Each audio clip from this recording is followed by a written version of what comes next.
Well, hey, Gil and Brenda Stewart here. Welcome. We're tasked today with talking about the 10 Commandments of blended family, and commandment number 8 is Ask for help. actually, I think it should be more like ask for help. So when you're really like, we don't know what to do, when do you ask for help? I think that the answer to that is always ask for help. Yeah.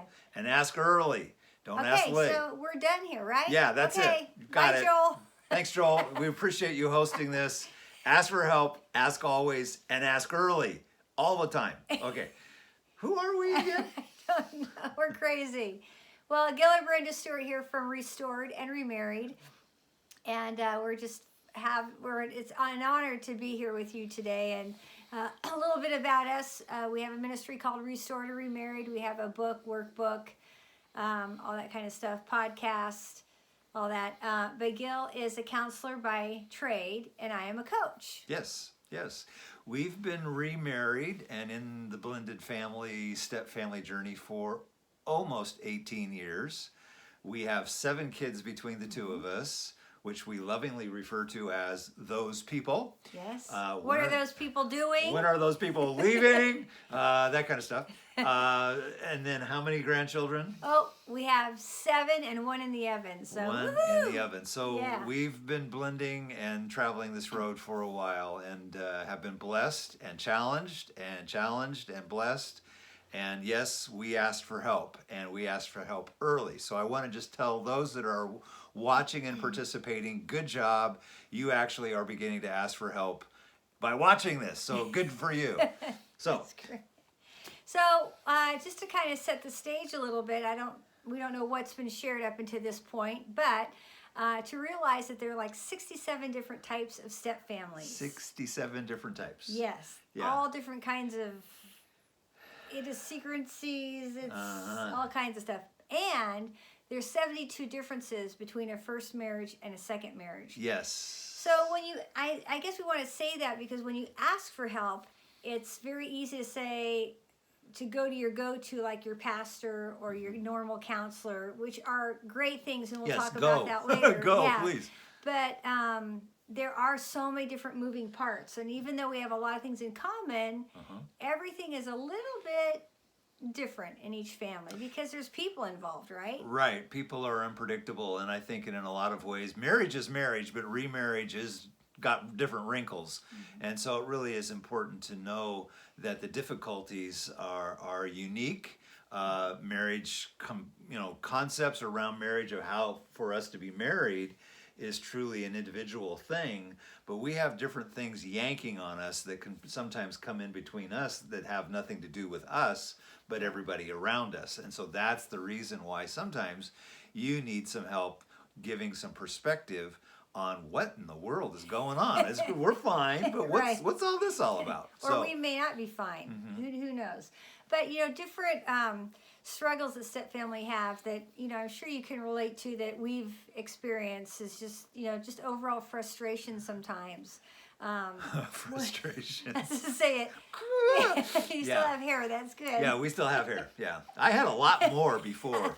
Yeah. You weren't gray either. I was not gray either. I mean, 18 years and 7 grand. Yeah, it's I've earned every one of these. So. But things that are part of the step family journey, as you guys all know, or a lot of it is the frustration of maybe not enough money, frustrations with the kids or the other bio parent, and then you could have normal frustrations and life stuff that come at you like job, health. This whole COVID thing is just crazy. And it's very easy to put pressure on the marriage. Yeah. I think another factor that sometimes put a strain on the remarriage, oddly enough, is around this issue of shame. And sometimes that shame grows out of, I don't feel loved. I don't feel like I know how to do this. Yeah. And so now I start getting down on myself. And for some reason, there's a scarlet letter on me because I'm divorced and remarried.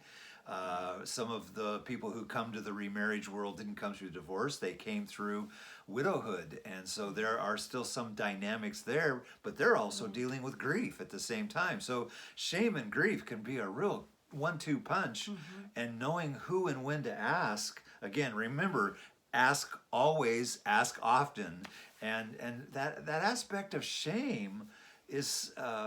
Gosh, that one's really difficult to get through, because in that case, shame holds us back rather than allowing us to engage and say, I want to push past this and get to understand what is it that's holding me back. Well, I think, yeah, you're absolutely. And I think some of it too is shame comes in because, especially in the church, if you love Jesus, it's like that first marriage shouldn't have ended.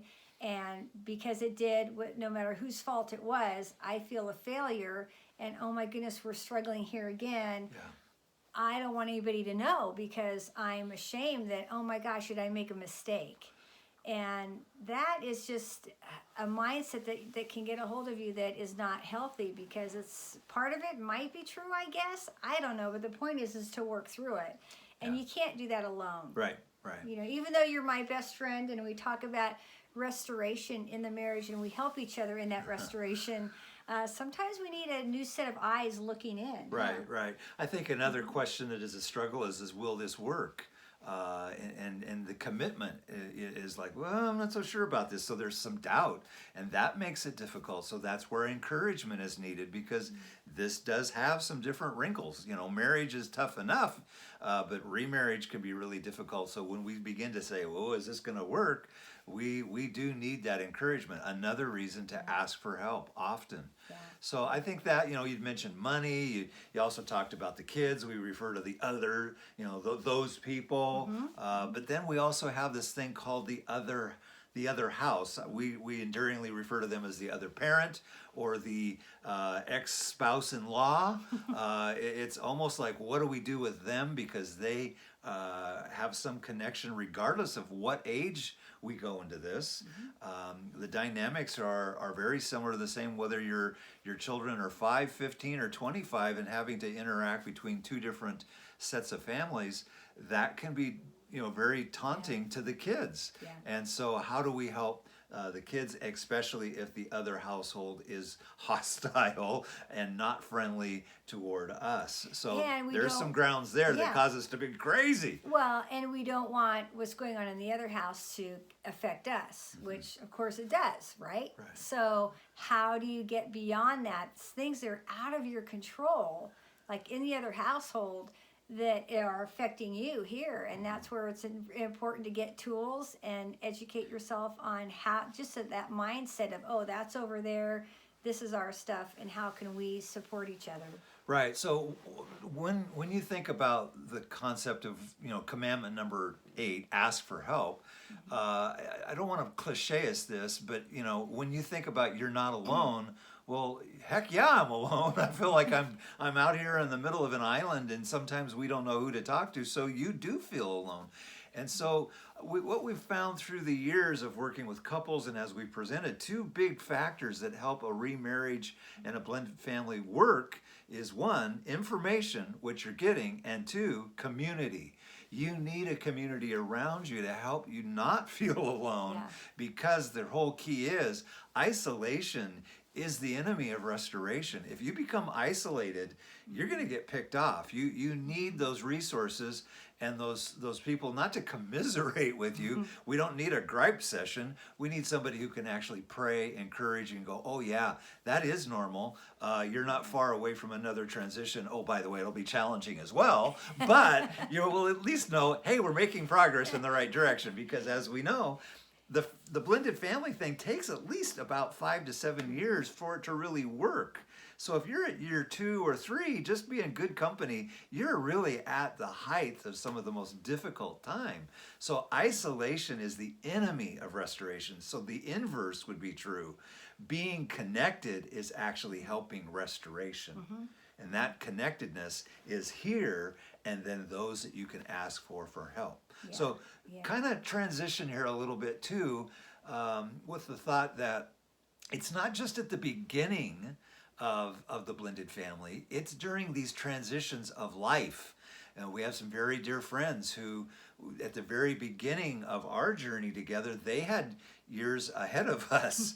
And God bless them, they're in their 80s and 90s now, and they actually helped us in different transitions when the kids were middle age, and then middle aged kids, huh? We're not old enough to have middle-aged We're not kids. old. Well, we are now, but then when they were teenagers and then young adults, and then when they began to transition into adulthood, these were all different transitions that created new things for the blended family, and that's what I'm saying. Prepare yourself to have a lifelong connection for restoration, because it is a lifelong thing. Well, and because, like you said, every transition, every marriage that happened, let's start back. Every birthday, dance recital, every band concert gave a new opportunity to forgive. Right? Yes. And that sometimes we needed help on that. It's like, are we going crazy? This isn't fair. This doesn't feel good, but it's normal. It's part of the step family journey. And then you get into, when these kids start getting married, and that brings up a whole lot of tradition that you, in your mind, maybe in your first marriage, you thought it would have been a certain way, and it's not here. So how can you support each other through that, knowing those are sensitive transition times? And whether your kids are toddlers or your kids are in their 50s, this journey that we're on, I mean, it affects the older kids just as much as the little guys. Yeah, they're more sophisticated about it. Like they don't talk to you. Where a 5-year-old go, "You're not my dad." Well, at least you know where you stand. Yeah. So I think that's important. But it's back to the kids are one issue, but the marriage, it's the bond. Yeah. It is this. It's the strongest bond that holds things together for the entire system. So thus comes the concept, which is kind of Brenda and I's byline, is if you ain't got the marriage, You ain't got nothing. so it is super important to protect the marriage. Because the marriage, a strong marriage, is the best gift we can give our kids. And if you are in a remarriage and you have kids and you're struggling, I'll just be honest with you. At this point, it's not just about the marriage here. The kids need to see what a healthy, strong marriage looks like. And once again, if you need help, there's no shame in that. I mean, Absolutely I think it not. takes a lot of courage, really, Right, yeah. to get help. And sometimes it just takes a little bit of tweaking, a new tool, a new concept, a new way to approach a situation that can transform your relationship. But that doesn't always happen because we're human, right? Our pride gets in the way, our stubbornness, our selfishness, and that's not going to get you to the marriage, the great marriage that you want. So the best time to protect your marriage is not when you're in the middle of a scuffle or a disagreement or an all-out war, but the time to protect and ask for help is actually when things are going well. Yeah. Because you're open, you're at peace, there's calm. Because when there's anxiety and when there's tension and depression, things constrict, and you're not open. And so then you're on survival mode and how do we just get through this? Well, sometimes that's true. We refer to those sometimes as foxholes. You have to hunker down and get through it. But the best time to work on protecting your marriage, especially in the remarriage venue, is when things are going well. So I would really encourage you to think about who do you know, who can you reach out to? And we're going to start kind of talking about that as well. But I think in one more thing about the kids before we transition is that if you're realizing that there's problems going on with the kids, and we all know kids develop, they change, they grow, they're questioning things, they're curious, or sometimes they're just downright, can we say, just being brats. Well, it could be because they don't feel safe. They don't feel loved. And typically when there's problems with kids, it may actually have its roots in a weak marriage. And if we're not protecting us, it's going to show up in the kids. Yeah. So before you start saying, well, what do we got to do with those kids? Start with, what do we need to do to protect us so that we're in agreement, especially if your kid's doing something that's driving me crazy or vice versa. We have to get, as we call it, behind our wall to protect us and then start working with the kids. Yeah.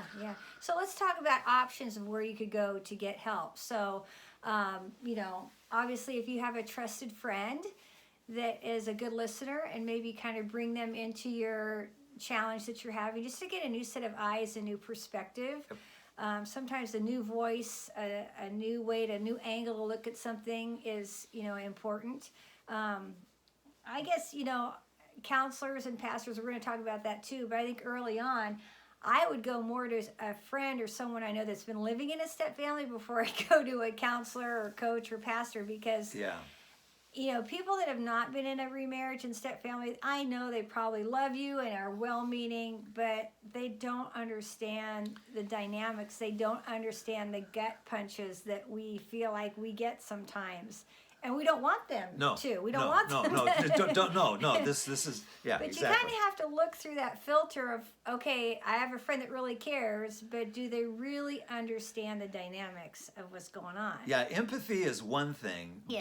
Dirt under the fingernails experience, now that's another thing. Yeah. Because what I hear you saying, honey, is that when somebody has traveled the road, they may actually have more credibility than somebody who's just kind of, I read a book once. We've actually got a very dear friend who is a well-known writer and a well-known speaker on the step family journey. Love this brother in the Lord. But I remember being at a conference once with him and him literally saying to us, you guys can say things because you're actually traveling the road because you have credibility. And so he hasn't traveled. And he hasn't. He's got other things that he's traveled in life. But when it comes to the step family world, you do want to seek somebody out, if at all possible, who's objective and can actually encourage you, but also give you a dose of reality. Yeah. So, Gil, how do you feel about going to their pastor as an option? Well, I think pastors and or counselors are there because they care. They want to help. And some of them are very well-meaning, and some of them are really well-read. Now, again, the inverse is some of them are really well-meaning, but they don't know what they're talking about. Because they will say, well, you just do this and this, but in reality, the help that they're giving you is on the marriage plateau, not remarriage. Because when you're dealing with a kid, and if that pastor or that counselor does not have the concept of needing to build relationship before you start trying to take a role of authority or discipline, you're going to get things backwards and actually put yourself further behind than further ahead. So I think pastors and counselors who mean well, if frankly, if I was in your chair, I would actually ask them some pretty point blank questions of, who do you know? Have you counseled anyone before? How do you counsel people with regards to the blended family? I mean, honestly, there is not a whole lot in the Bible about blended families, but however, the Bible is full of a lot of families who are dysfunctional and never got it right. Yeah. But on the inverse, I always like to kind of throw this one out. Hey, pastor, did you ever consider that Jesus was a stepchild? And just watch their face, because in a way, he was. Joseph was not his biological father. And not to pick a fight, but to just get to that point of saying, do you have a comprehension and compassion for the blended family journey? Some of them get it, some of them don't. And I would really encourage you to just kind of ask some very gentle questions along that aspect. It's kind of clarifying who you're going to be talking to. Yeah, so are they in a step family? A lot of times, which is funny, is people will get into a conversation with and find out, oh, you're in a step family, and we've known them for months. It's like, oh, really? So anyhow. So another option would be to ask for a coach or a mentor. So a mentor is someone who can kind of walk beside you and, from their experience, which would be awesome. A coach, like there's between a coach and a counselor. A counselor would deal with things currently and may have to go back to family of origin stuff and kind of dig a little bit. Where a coach, I might go back a little bit, but I'm all about getting results and moving forward.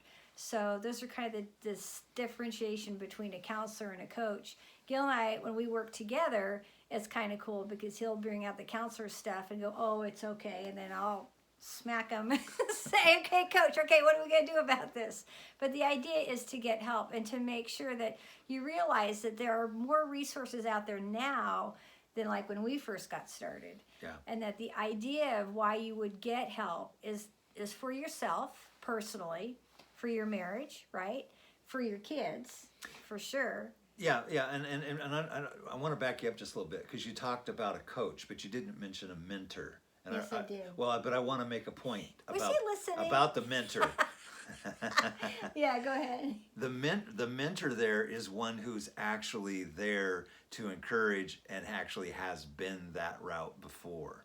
Yeah. And so in that case, the mentor may hold your hand and encourage you, but they're not going to maybe push you Right. like a coach will. Yeah. And so far as Yeah. the counselor, we're going to dig into some deep stuff. However, that's, I just want to make that clarification. No, that's good. I'm glad you did. Any questions? Yeah. Okay, your turn? Okay. So the idea is to get help for yourself, for your marriage. And at this point, if you have kids, it's not just about you guys. It's about those kids. You don't want them to Right. go through another train wreck of a divorce. So it's almost like you guys got to get your act together, get some help, right? Because ultimately, it's for the legacy of this new family. And what a great gift to give your kids for them to see a strong marriage and a legacy that they can carry on into their life. I really like what you're saying there about legacy, Brenda, because in a way, you guys, when you do this now in this generation, in reality, what you're doing is impacting your grandchildren. Yeah. And as I see our grandchildren grow, it's just so incredible to see some of the steps that were so simple that we got from mentors and coaches and so forth that really have made the difference. Yeah. And so now it's the byproduct, the enjoyment of the legacy. Okay, great. Okay. All right. Enjoy the rest of your time. It's been an honor to be here with you guys. And feel free to email us, give us a call, check out our videos and podcasts on our website. And it's gilandbrenda.com/restored and remarried. So have a great day. Always forward. Always forward. And Always if forward. you ain't got the marriage, You ain't got nothing. all right, stay strong. Bye-bye.